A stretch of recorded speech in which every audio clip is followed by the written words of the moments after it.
हो रहा है कि फेक एनकाउंटर है और निश्चित रूप से अगर ये ट्रायल में ये सब मामला उठ गया और मेडिकल रिपोर्ट प्रॉपर वे में गई तो निश्चित रूप से एसटीएफ चीफ या आप सीओ मिस्टर शाही, क्या नाम है उनका, चीफ डी के शाही फंसते नजर आएंगे और हो सकता है कि इनको सजा भी हो जाए। एनकाउंटर ऐसे नहीं हो जाता है कि आप किसी को हथकड़ी लगा के जा रहे हो लेकर के भागने लगा। कॉमन कहानी होती है पुलिस की।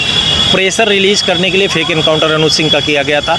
अनुज सिंह उनके साथ ही था, वो ऑलरेडी गिरफ्तार करके ले जाते हैं। वो बता देंगे बस वो हमारा पिस्टल निकाला, लेके भागने लगा, काउंटर अटैक किया, मार दिया गया। पूरा देश के और एक एक व्यक्ति को पता है कि ये एनकाउंटर फर्जी होता है। दोस्तों बता दें कि मंगेश यादव की पोस्टमार्टम रिपोर्ट आ चुकी है।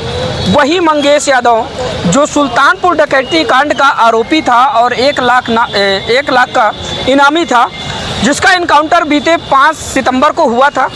एसटीएफ चीफ डी के शाही ने किया था इनकाउंटर। और अब पोस्टमार्टम रिपोर्ट आने के बाद फिर से एक बार मंगेश यादव का जो मामला है वो चर्चाओं में है। फिर से छींटाकशी का माहौल जारी है। जिस तरह से आपने देखा था कि मंगेश यादव के इनकाउंटर के बाद समाजवादी पार्टी के राष्ट्रीय अध्यक्ष अखिलेश यादव सहित विपक्ष के तमाम नेताओं के द्वारा लगातार आवाज़ें उठाई जा रही थी कि आखिरकार जिस तरह से मंगेश यादव का इनकाउंटर हुआ है, ये शासन और प्रशासन दोनों का दुरुपयोग है। कहीं ना कहीं ज़बरदस्ती पुलिस जो है गुंडाई करते हुए मंगेश यादव का इनकाउंटर की थी।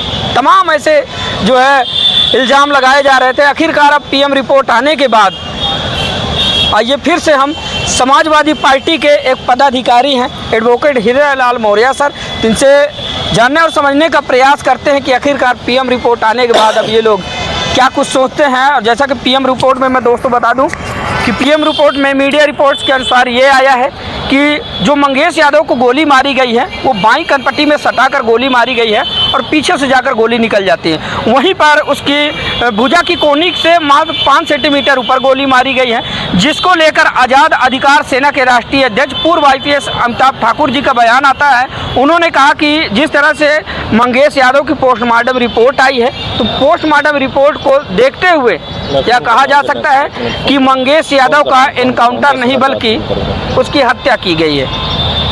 तो आइए सर से बातचीत करने का प्रयास करते हैं। सर बहुत बहुत स्वागत है आपका। आपके दर्शकों का हार्दिक अभिवादन।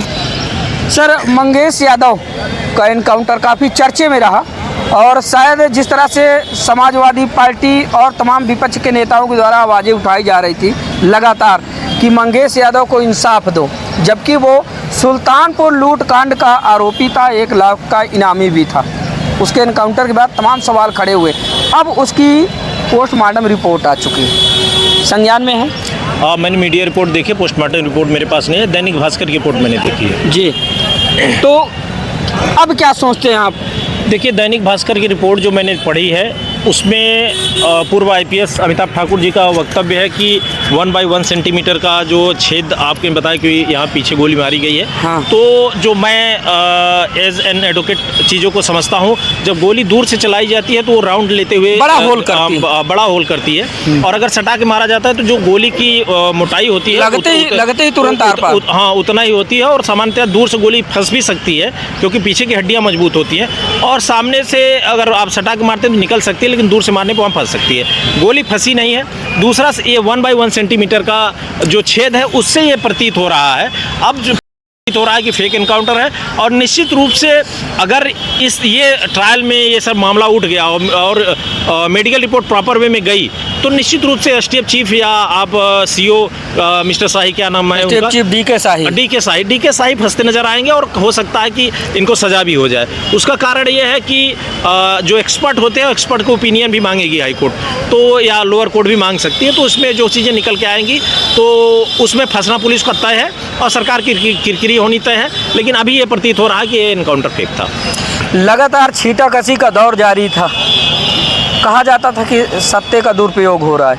आखिरकार फिर मंगेश यादव की पीएम रिपोर्ट सही कैसे आ गई, अगर ऐसे आती है? देखिए, सामान्यतः अगर आप किसी ईमानदार आदमी के ऊपर प्रेशर बनाएंगे, अगर वो ईमानदार है तो एक ही बात कहेगा कि या तो रिजिग्नेशन ले लीजिए या तो मैं करूँगा नहीं।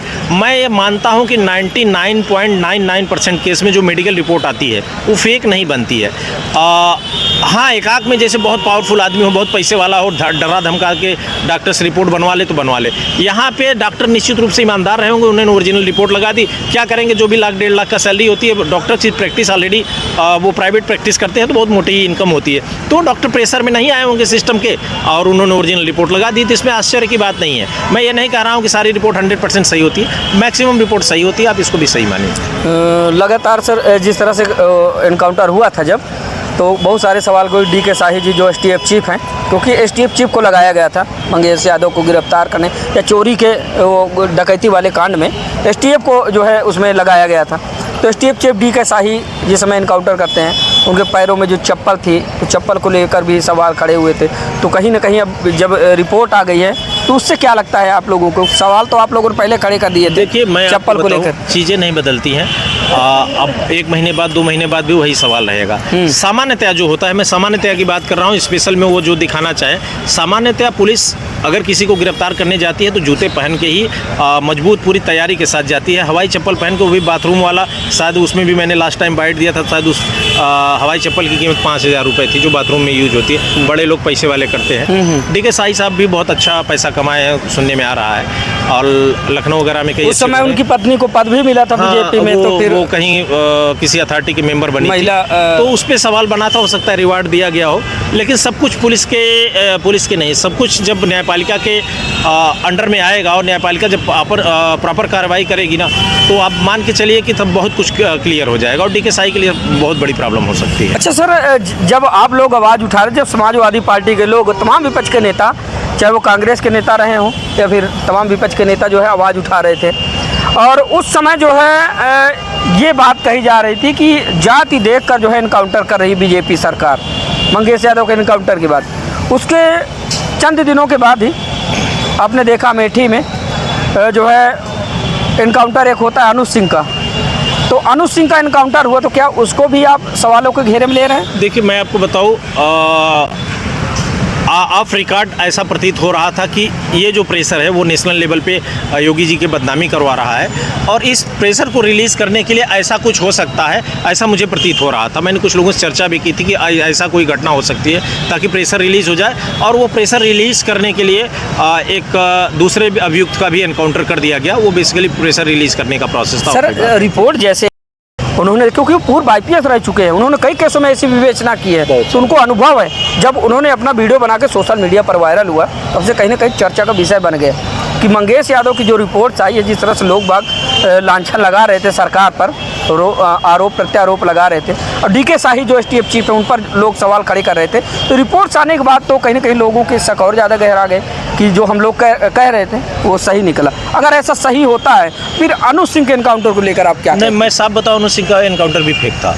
मैं बताऊं, देखिए, आपसे मैं पहले भी अदर उसमें बोला हूं कि एनकाउंटर ऐसे नहीं हो जाता है कि आप किसी को हथकड़ी लगा के जा रहे हो, लेकर के भागने लगा। कॉमन कहानी होती है पुलिस की। प्रेशर रिलीज करने के लिए फेक एनकाउंटर अनुज सिंह का किया गया था। अनुज सिंह उनके साथ ही था, वो ऑलरेडी गिरफ्तार करके ले जाते हैं, वो बता देंगे बस वो हमारा पिस्टल निकाला, लेके भागने लगा, काउंटर अटैक किया, मार दिया गया। पूरा देश के और एक एक व्यक्ति को पता है कि ये एनकाउंटर फर्जी होता है, तो पूरा खेल खेला गया था। मैं ये नहीं कह रहा हूँ कि मंगेश का एनकाउंटर फेक था और अनुज सिंह का सही था, दोनों ही एनकाउंटर मेरी नज़र में फेक ही थे। वो एक प्रेशर इतना क्रिएट हो गया कि उसको दूसरा प्रेशर रिलीज करने के लिए दूसरा फेक एनकाउंटर करना पड़ा। एक बड़ा सवाल सर, मंगेश यादव को सब जानते थे कि सुल्तानपुर डकैती कांड का आरोपी है, 1 लाख का इनामी है। अब इसमें कटाच करने के लिए कुछ बचा नहीं, क्योंकि CCTV फुटेज आ जाने के बाद ये सिद्ध हो गया था आरोपी है। अब मंगेश यादव का जब एनकाउंटर होता है, तो जिस तरह से हो हल्ला हो रहा था विपक्ष के नेता तमाम, चाहे वो समाजवादी पार्टी के नेता हो या फिर अन्य नेताओं के द्वारा जिस तरह हो हल्ला हो रहा था, तो मैं ये जानना चाहता हूँ कि सिर्फ PDA का हिस्सा था मंगेश यादव, सिर्फ इसलिए जो है हल्ला हो रहा था, या फिर STF चीफ DK शाही ने जिस तरह से एनकाउंटर किया सिर्फ उसका विरोध हो रहा था? मैं आपको बताऊं, मैं समाजवादी पार्टी का पार्ट हूं, आपको पता है। हाँ। मैंने सवाल साफ साफ किया, आप ये कह रहे हैं हो हल्ला की बात है। मैंने कहा ना कि अनुज सिंह का भी एनकाउंटर फर्जी था। हाँ। तो जो गलत है वो कहती है, समाजवादी पार्टी ने भी कहा था कि ये भी एनकाउंटर फर्जी है, लेकिन क्या है कि मीडिया कवरेज अलग अलग हिसाब से होता है कि उस समय दिखाना था कि हाँ जातिवाद कर रहे हैं अखिलेश जी, इसलिए वो दिखा दिया। दूसरे पर भी तो आपत्ति दर्ज की गई थी, लेकिन वो नहीं दिखाया गया। अब कोई न दिखाए तो उसमें क्या कर सकते हैं, ये तो मीडिया की प्रॉब्लम है ना। और वैसे भी आप जानते हैं, देखिए आपका चैनल निश्चित रूप से बड़े चैनलों के बराबर नहीं है, जो नेशनल चैनल है, वो वहाँ पर कितनी फंडिंग होती है, किस तरीके से एक तरफा न्यूज़ चलता है, वो आपको बेहतर पता है। सर अब जैसे रिपोर्ट आ गई है मंगेश यादव की, अब इस रिपोर्ट के बाद अगर ये जो तथ्य सामने आए हैं, पीएम रिपोर्ट के जो तथ्य सामने आए हैं, अगर ये सत्य साबित होते हैं, अगर ये सत्य है जिस तरह से तमाम मीडिया रिपोर्ट में दिखाया जा रहा है, अगर ये सत्य साबित होते हैं तो फिर आगे चल के क्या कुछ होने वाला है? टीम को सज़ा मिलेगी, टीम अपने पद से भी जाएगी और सज़ा भी मिलेगी। क्या उसमें जितने उस समय इनकाउंटर के समय इन्वॉल्व थे, जितने जो टीम गई थी, वो टीम के सब लोग नौकरी से हाथ धो सकते हैं। हो सकता है कुछ लोगों को सज़ा भी हो जाए, इसमें हो सकता है, बिल्कुल हो सकता है। अगर साबित कर ले गए इनके काउंसिल, मंगेश यादव के काउंसिल अगर ये साबित कर ले गए तो सज़ा हो जाएगी, क्योंकि ये मामला अभी चलेगा थोड़ा दिन, इतने जल्दी ट्रायल कंक्लूड नहीं होता। लेकिन अगर प्रॉपर वे में पैरवी कर दी गई तो फिर सज़ा हो सकती है। मुझे विश्वास है कि सज़ा होगी। सज़ा का आधार क्या होगा? सज़ा का आधार फर्जी इनकाउंटर, ये तो एक तरीके का हत्या है ना, वही ये एक तरीके का मर्डर है। आपका जुडिशियल प्रोसेस फॉलो करते हुए कोर्ट के माध्यम से सज़ा दिलाना और खुद सज़ा दे देना, पुलिस का काम सज़ा देना नहीं, न्यायपालिका का काम सज़ा देना है। और किसी को भी मौत देने से पहले किस स्टेप तक जाता है मामला, राष्ट्रपति तक जाता है, न्यायपालिका, लोअर जुडिशियरी, फिर हाई कोर्ट, फिर सुप्रीम कोर्ट, फिर उसके बाद राष्ट्रपति होते हुए ऐसे ही किसी को जीवन के अधिकार से वंचित नहीं किया जाता। और आपने 2 मिनट में जीवन के अधिकार से वंचित कर दिया, तो आप तो न्यायपालिका सुपर बनने की कोशिश की, तो न्यायपालिका अपने अधिकार क्षेत्र में हस्तक्षेप नहीं बर्दाश्त करेगी। सर इसके अलावा भी एक मामला काफ़ी तेज़ी से सुर्खियों में बना हुआ है संभल का। संभल में जिस तरह पत्थरबाजी हुई और फिर इसमें कुछ लोग मारे भी गए, बताया जा रहा है कि पुलिस वालों के द्वारा उनको मारा गया। बाद में समाजवादी पार्टी के राष्ट्रीय अध्यक्ष अखिलेश यादव जी ने 5-5 लाख रुपए का शायद मुआवजा दिया। उसमें सवाल खड़े हो रहे हैं कि बताइए, समाजवादी पार्टी के राष्ट्रीय अध्यक्ष पत्थरबाजों को जो है पैसा बांट रहे हैं। अब उन्होंने पत्थरबाजी की कि नहीं की, गोली पुलिस की लगी कि कहाँ से लगी, इसका तो हमें लग रहा है अभी तक कोई प्रमाण सामने आया नहीं है। और अगर कोई पीड़ित है और किसी के परिवार का कोई बच्चा मर गया है, हो सकता है कि उस भीड़ में कुछ अपराधी को भी गोली लगी हो, कुछ निरपराधी हो, तो निरपराधी कानून, इस देश का कानून ये कहता है कि 100 अपराधी छूट जाए लेकिन एक निरपराधी को सज़ा नहीं होती। इस कॉन्सेप्ट का इस देश का संविधान है। और उनमें से जो लोग, जिन लोगों की मौत हुई है, हो सकता है कोई एक निरपराधी हो सकता है उसमें से कुछ अपराधी हो, तो उनको पैसा दे देना कोई अपराध तो है नहीं। उनको आर्थिक सहायता दी गई है, परिवार परेशान है, मान लीजिए हम किसी को दे दें और वही अपराधी निकल जाए, और मान लीजिए किसी को नहीं दिया, वो अपराधी नहीं है, तो कम से कम हमने पैसा दे दिया है या हमारी पार्टी ने पैसा दे दिया है, तो निश्चित रूप से एक संबल मिलेगा उनको। और आने वाले समय में अगर वो उन लोगों ने कुछ गलत किया होगा तो कानून अपना कार्रवाई करेगी। बाकी परिवार के ऊपर भी कार्रवाई हो सकती है। अगर उन लोगों ने पुलिस पर पथराव किया होगा तो FIR दर्ज है, बहुत सारे लोगों पर FIR दर्ज है, तो पुलिस इन्वेस्टिगेशन निकाल लेगी सच्चाई सामने। इसी तरह प्रयागराज में अटाला में पत्थरबाजी हुई थी, शायद आपको याद हो वो दिन। कब हुई थी? अरे आज से लगभग 2 साल पहले, जब मस्जिद में माइक को लेकर, लाउड स्पीकर को लेकर हुआ रहा होगा, मुझे याद नहीं है। तो उसमें क्या हुआ था? मुझे पत्थरबाजी हुई थी, तो बाहर के पत्थरबाजों पे कार्रवाई होनी चाहिए। देखिए, आप पुलिस पे पत्थरबाजी नहीं कर सकते। हम ये नहीं कर रहे हैं कि आप किसी भी मंदिर से खड़े होकर के आप पुलिस पे पत्थरबाजी कर दीजिए, मस्जिद से खड़े होकर के। देखिए, अगर आपके सवाल इस तरीके से होते हैं कि समाजवादी पार्टी है तो मुसलमानों का फेवर लेगी, बिल्कुल नहीं। समाजवादी पार्टी हो, भारतीय जनता पार्टी हो, गलत के साथ कोई पार्टी नहीं खड़ी होती है। सर, जो संभल वाला मामला था वो क्यों उठा था, शायद आपको पता हो। हाँ। और पता ना हो तो मैं बताना चाहूँगा, थोड़ी जानकारी मुझे है। मस्जिद को लेकर भी एक ही दिन में ऑर्डर होता है। देखिए, मैं उस पर, मेरा सवाल ये है कि एक ही दिन में ऑर्डर होता है, एक ही दिन में ऑर्डर एग्जीक्यूट करने का आदेश हो जाता है और पुलिस तैयार बैठी रहती है और तुरंत जाकर के ऑर्डर, ये सेम डे में ऐसा थोड़ा ही होता है।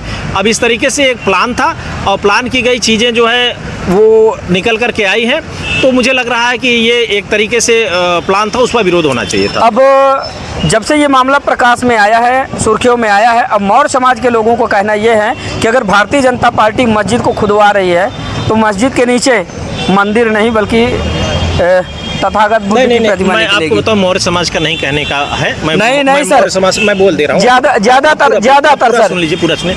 मौर्य समाज का नहीं, ये बौद्धिस्ट विचारधारा के लोगों का है, उसमें मौर्य समाज भी बौद्धिस्ट विचारधारा का है। हाँ। और उसका कहने का स्पष्ट मतलब है कि 2 फीट और खुदवा दीजिए। मेरा भी कहने का मतलब है 2 फीट और खुदवा दीजिए। हो सकता है कि कहीं बौद्ध मठ न निकल आए, क्योंकि रिकॉर्ड में है। मैं आपको बता दूं, जो भी इनके बहुत सारे धर्मस्थल हैं उसमें आप देखेंगे मूर्तियों को, आप कभी चाहिएगा, अभी मैं 1-2 साल बाद मैं खुद इस प्रक्रिया में इन्वॉल्व होऊंगा, और फिर देखता हूँ क्या होता है आगे। लेकिन बहुत सारी मूर्तियों को लिपस्टिक लगा करके और उन पे ये जो आभूषण होते हैं महिलाओं को लगा करके कवर कर दिया जा रहा है, उसको देवी का रूप दे दिया गया। और बहुत सारे अभी बिहार में 2-3 मूर्तियों को हटवा करके साबित किया गया। तो देखिए आज से 2200-2300 साल पहले जो हुआ है वो सबको पता है। आप कॉमनली ऐसे समझ लीजिए कि जब खुदाई में कहीं भी या ढेर में कहीं मिलती है तो बुद्ध की मूर्तियां मिलती हैं और किसी की मिलती नहीं है।